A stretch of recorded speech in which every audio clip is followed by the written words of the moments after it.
and digital spaces.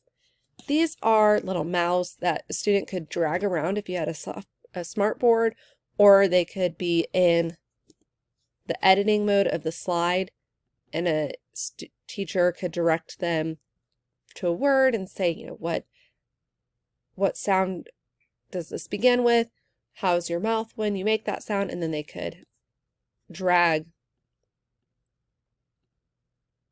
the little mouths around and decide. Same thing with these. These are just images that I took a screenshot of and then I cropped them down. The reason I did it that way is so if a student got click happy and started doing this, it wouldn't make it to where they saw a bunch of other things and possibly end up with duplicates of the same thing. Another hack for this is to make the background of the slide whatever background you don't want to move. So if you're using Valtown and you do not want the student to move the town, but you want them to use the little house manipulatives to figure out Valtown, then this is one way they could do it. They could copy and paste these, and then they could add the mouth sound, they could add the taxis, they could add these little boxes to put what the letter is. This is a pathways board that's also been turned into a background of a slide, and then these are little images that have been screenshot and then cropped.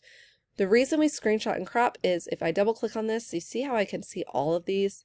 And what if I'm a kid that gets click happy and then I end up with this, and now I'm distracted because I don't know how to get this to be back to an A.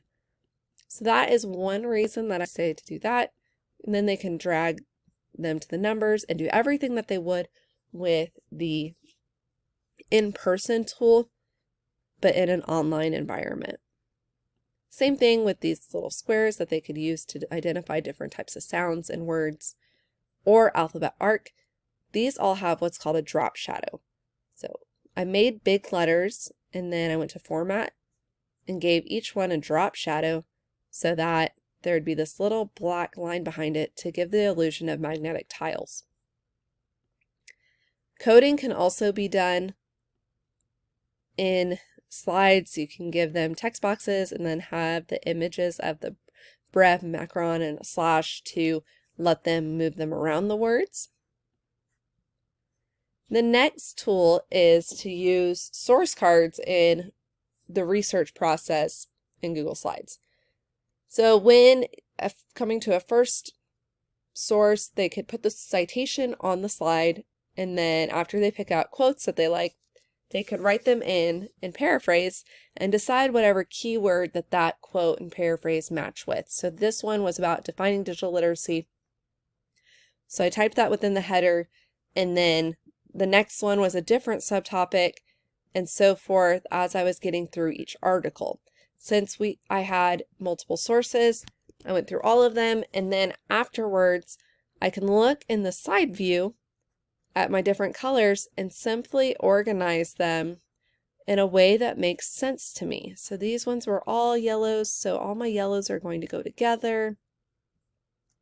There's a red down here, so put my reds together, and so forth, so that then what ends up happening is the student ends up with an outline that's synthesized because it doesn't matter which source said something. These are all now sorted by subtopic. This is an amplification of using index cards to create source cards because it makes it to where a teacher could easily look on Google Slides and check in on paraphrases while the student's still engaged in the writing process if they have a 1-to-1 technology ratio. And it makes giving feedback quicker, which then serves the student in a much better way than having to hand collect and go through later. It makes it to where teachers can do conferences with their students during the research process while they're still collecting their quotes, and then they can turn this into an outline and add commentary, and then before they know it, they have an entire essay written. I hope you have enjoyed sliding into skills with me, and if you have any questions, please reach out. Thank you.